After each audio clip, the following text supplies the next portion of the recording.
How's it going today, guys? So today we're going to talk about the psych med family of drugs, and we're going to go through the list of them in this video. So first things first, we're going to start off with the antidepressant class, which is the SSRI class, which stands for selective serotonin reuptake inhibitors. These drugs consist of Zoloft, Celexa, Lexapro, Prozac, and drugs alike. These drugs work upon the serotonin receptors in the brain by blocking reuptake of serotonin, and in effect what happens is it builds up in the brain.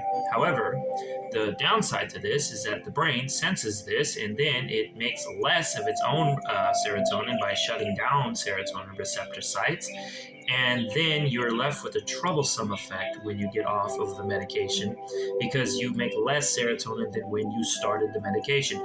And to add insult to injury, this could have not been the problem to begin with when you went into your doctor, maybe with mild fatigue or mild depression. You could have had maybe low vitamin D levels, maybe low vitamin B12 levels, maybe it could be a number of things. And this is not a drug that should be first prescribed to somebody. I mean, and look at the side effects of some of these medications. I mean, I've talked to some women and men that have gained 40 to 60 pounds on an SSRI medication.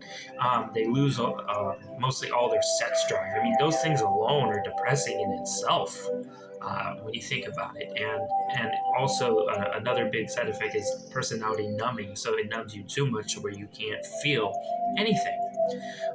And sometimes for a very severe person with trauma, sometimes not feeling is good.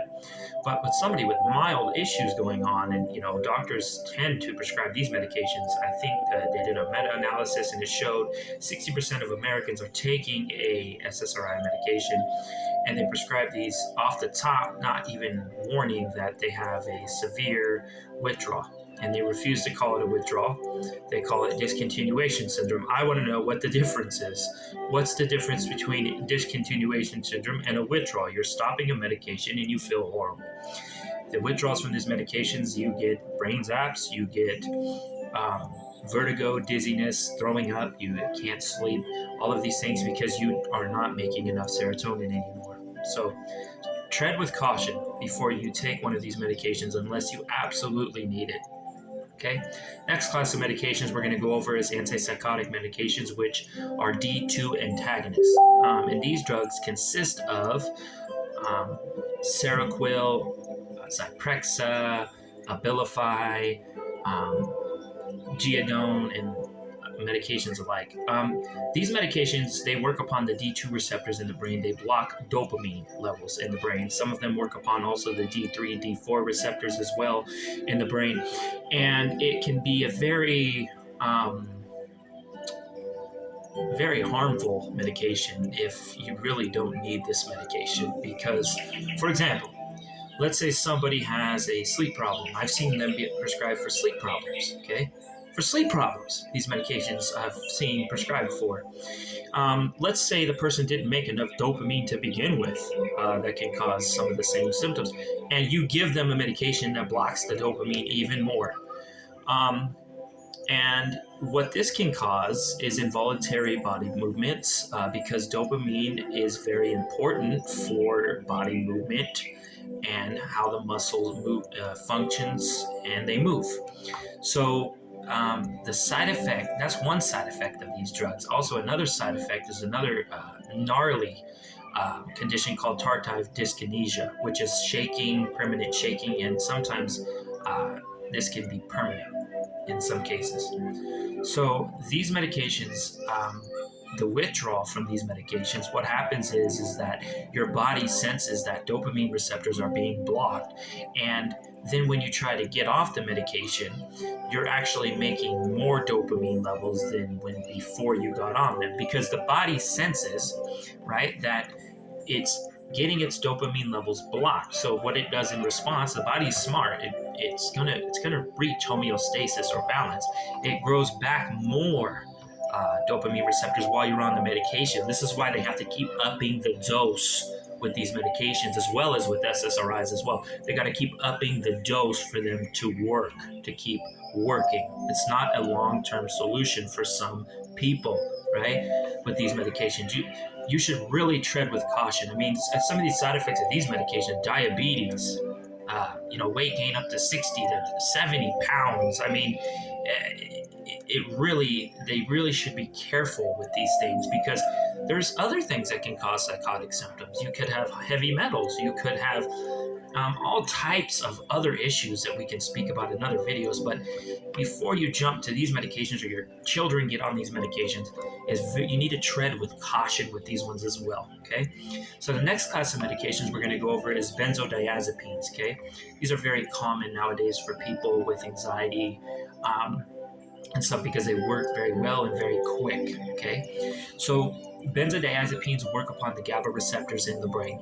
GABA is a chemical in the brain that slows down body functions, and it slows down anxiety and racing thoughts and stuff like that, right?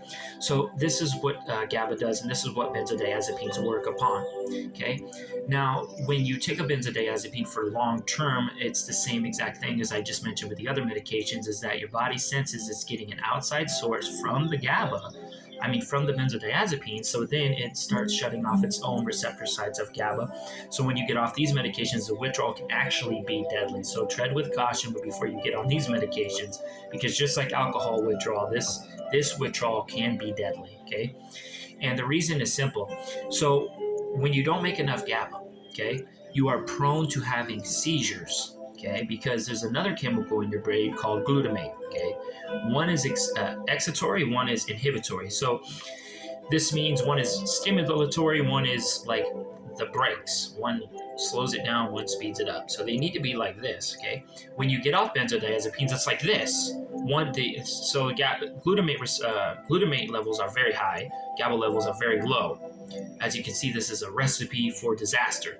And some of the withdrawals from benzodiazepine is one of the worst medications to withdraw from. Some people go through withdrawals for up to 2 to 3 years, I've seen. And it could be tachycardia, your heart rate. Some people's heart rate gets up to 160, high blood pressure, fluctuations in blood pressure, low blood pressure, like severe anxiety, severe insomnia, severe anorexia, what we call benzo belly. Their belly feels like it's swollen, like they can't eat, and suicidal ideation as well.